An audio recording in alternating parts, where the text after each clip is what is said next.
Ipinatutupad na ng ilang kumpanya ng langis ang big-time oil price rollback ngayong araw, November 14. Umaasa naman ang mga tsuper at motorista na magtutuloy-tuloy ang oil price rollback. Naritong report ni Hazel Alviar. Sa pamamasada ng jeep, binubuhay ni Ronar ang kanyang pamilya. Bawat barya ay mahalaga para sa kanya, kaya naman ikinatuwa niya ang malaking bawas presyo ng mga produktong petrolyo na ipinatupad ng mga kumpanya ng langis.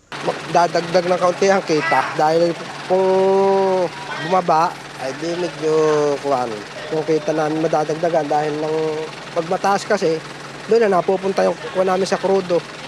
Yung aming pagtaas ng krudo, paglaki din ng aming kinukonsumo.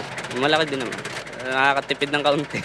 Epektibo ngayong araw hanggang sa Lunes, aabot sa 3 piso kada litro ang tapyas sa diesel, 2 pesos 30 centavos sa kada litro ng kerosene at 70 centavos naman sa kada litro ng gasolina. Ito na ang ikatlong sunod na linggo na may pagbaba sa presyo ng diesel at kerosene, habang pangalawa naman para sa gasolina. Hiling ng ilang mga driver maging ng mga commuter na sana'y magtuloy-tuloy na ito. Sa isang side, malaking tulong kasi rollback yan siyempre.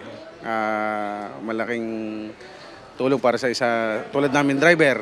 Pero sa kabilang side, pero parang ganun din rollback, tapos mga ilang days, tataas na naman ng masigit pa. Sunod-sunod mga gas rollback na sunod-sunod din. Makakatulong din sa amin. Sana mabawasan pa, dire-diretso na. Sana mabawasan na din ng pamasahe. Ilan sa mga nakikitang dahilan ng rollback ng Oil Industry Management Bureau ng Department of Energy ay ang pagbagsak ng demand nito sa Estados Unidos at ang paghina ng pag-export ng bansang China. Nakadepende raw sa ididikta ng world market ang presyuhan sa susunod na linggo.